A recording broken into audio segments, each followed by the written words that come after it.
سلام و درود به همراهان کانال 4 تا چیز. به این ویدیو خوش اومدید. در 518 سال قبل میلاد تعداد زیادی مهندس و هنرمند با تجربه از همه جای دنیا جمع شدند تا یک قصر عظیم و یک نماد صلح جهانی را با فکر و کمک همدیگه بسازند. اسم این بنا همون تخت جمشید یا اسم دیگش پرسپولیس هست.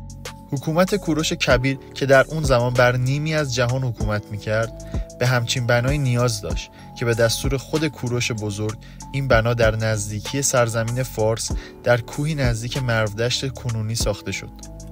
ساخت تخت جمشید تا 118 سال تا پایان حکومت هخامنشیان ادامه داشت و هیچ وقت به پایان نرسید. میخوایم چند شگفتی عظیم و با شکوه تخت جمشید رو با همدیگه ببینیم. شگفتی اول، تا الان حدود 30,000 گل نوشته از تخت جمشید پیدا شده که اکثر اونها در حال حاضر داخل آمریکا نگهداری میشه. توی این گل نوشته ها اسنادی پیدا میشه که همه رو حیرت زده میکنه. یکی از اینها اینه که اون زمان به کارگران دستمزد داده میشد و این بنای دیگری که در مصر که همون اهرام ثلاثه بود که توسط برده ها انجام میشد و درست شده بود نبود و هر کارگر حقوقی میگرفته. دستمزد و حقوق زن و مرد برابر بوده. ارث زن و مرد هم برابر بوده و زنان میتونستن کار پاره وقت داشته باشن. این همه امکانات که هنوز در برخی از کشورهای جهان اولیه اروپایی هم درست انجام نمیشه توی اون زمان برقرار بود. شگفتی دوم، آپادانا، تالاری یا همون کاخی که با ستونهای بلند که بیش از 12,000 متر وسعت داره. حدود 72 ستون در اون بنا بوده که هر ستون 20 متر ارتفاع داشته. نکته جالب و حائز اهمیت اون اینه که فاصله ستونها با همدیگه نامنظم بوده و این یه شاهکار هنری بود. وزن هر ستون 90 تن بوده و هر سر ستونهایی که معمولا شیر 2 سر بودن 1.5 تن وزن داشتن. فقط تصور کنه چه عظمتی داشته. شگفتی سوم، در تخت جمشید کلی تندیس و سنگ نوشته هست ولی هیچ کدوم از اونا به جنگ یا به اسارت ربطی نداره. این مسئله تو اون زمان یه شگفتی خیلی بزرگ بوده. اون زمان که همه حکومت ها به جنگ و بردهداری هاشون افتخار میکردن، داخل این مکان حتی یک دونه از این سنگ نوشته ها و نگاره ها وجود نداره.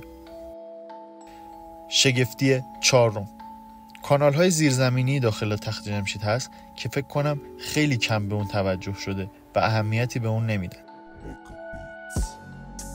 این کانال ها حتی تا 9 متر پایین میرفتن تا آب داخل اون محوطه جریان پیدا کنه.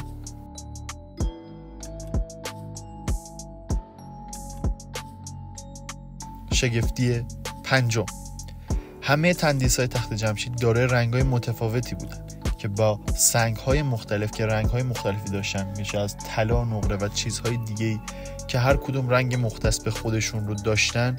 این تندیس ها درست شدن تا از دور جلوه با شکوهی بدن. شگفتی ششم، وجود معادن سنگی بود که کنار تخت جمشید بودن. این معادن در ساخت تخت جمشید کمک میکردن و به گونه‌ای ساخته شده بودن که همونجا سنگ‌هایی که قابل درست شدن بود و برای بنا نیاز بود رو درست میکردن و به پایین می آوردن و در خود ساخت تخت جمشید از اون کمک میگرفتن.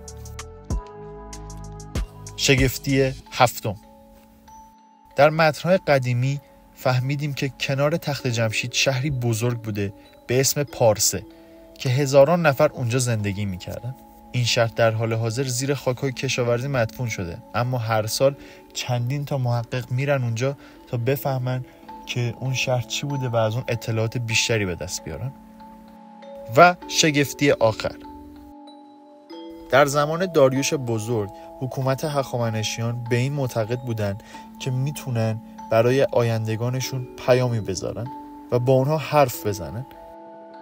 یکی از اینها این بود که در 4 گوشه آپادانا 4 لوح زرین گذاشتن که در آنها حرفهایی به آیندگان زده شده بود و یکی از اون حرفها این بود: از اهورامزدا میخوام که این سرزمین رو از دشمن و دروغ در امان نگه داره.